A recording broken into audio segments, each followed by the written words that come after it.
questions for Mr. Lyman about his remarks about distinguishing AFRICOM's role as in Somalia and Sudan versus in different situations? My name is Nia Kwete. I am an independent African activist here. I look at U.S. policy towards Africa. I've done this for quite a few years. I'm glad that there are so many African ambassadors here.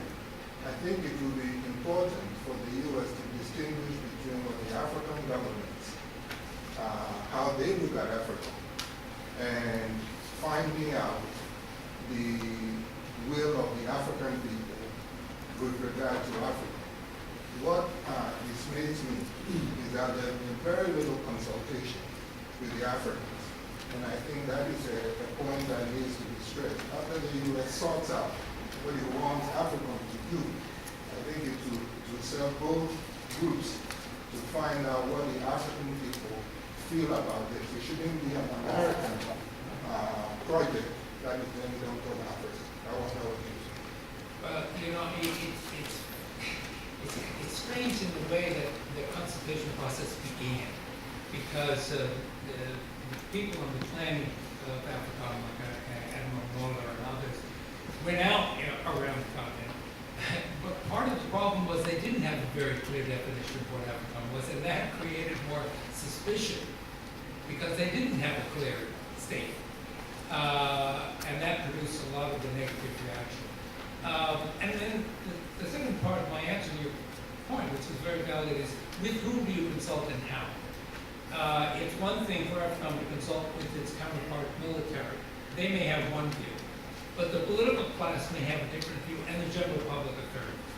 And I think there, it's in those latter two areas that there hasn't been a lot of explanation.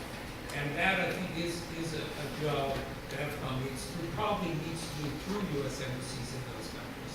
But I agree with that. I think they've done that first part with their counterparts, but not the other two.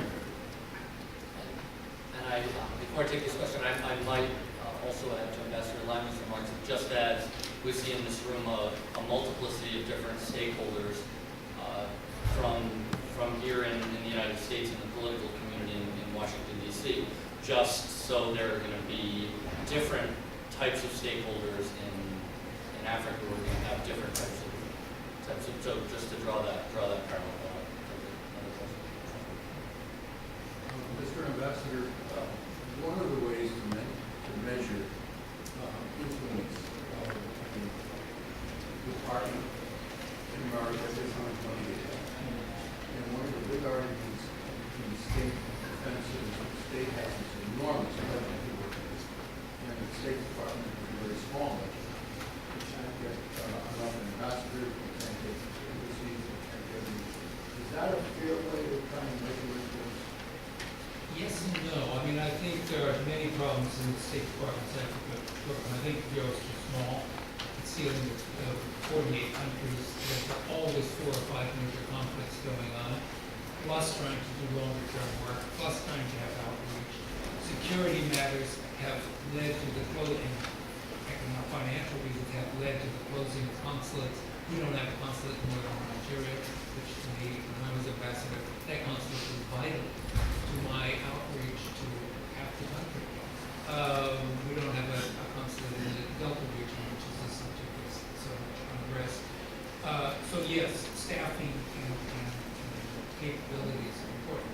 But if you look at the irony on the aid side is that to his credit, President Bush and Congress, aid tripled in the last year. It's now running about $9 billion a year. May not be enough, may not be enough on a capacity basis. That's a lot of money for it.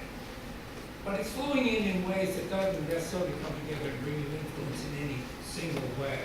And that's almost just because of the nature of the program. Take one of the big successes of the last several years, and that's the HIV/AIDS program. Originally $15 billion over 5 years, but it's grown now to a commitment of $45 billion in many African countries. It's the biggest aid program we have. And it's saved the lives of hundreds of thousands of people. It's a wonderful program.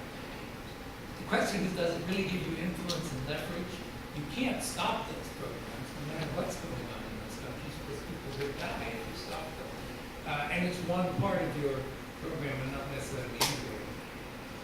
Hillary Clinton, there's a big argument going on, I won't get off on it, but there's a big argument going on in the administration as to how close do you bring those pieces of development under the influence of the State Department, so you have a broad set of influence and funding. And Hillary Clinton talks about making the development and diplomacy joint efforts. But there's another school of thought that says, no, you got to get development outside the State Department. You've got to get it into an autonomous agency, otherwise it'll just do short-term stuff. And because we haven't resolved that issue with the U.S. government, we haven't been able to answer some of those questions. But staffing on the State Department, financing on the State Department, yes. Solving the problems of coordination and input on the development side, very important, but there's a lot of money there now compared to just 10 years ago.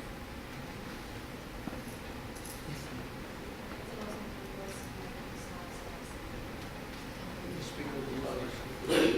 As the voice of America, you have to speak louder. I wanted to ask you in regards to Somalia.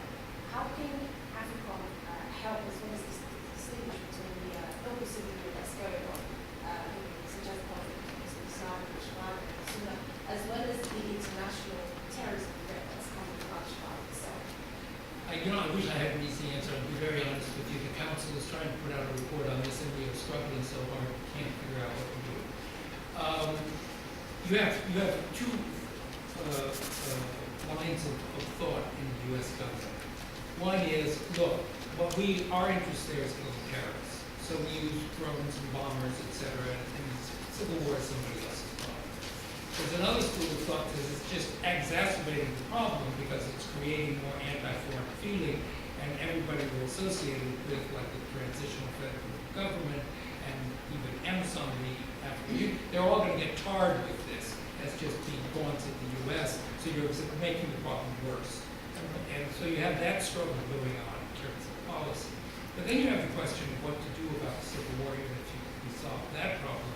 And that is, you've got a weak government, you've got a great deal of division within the country.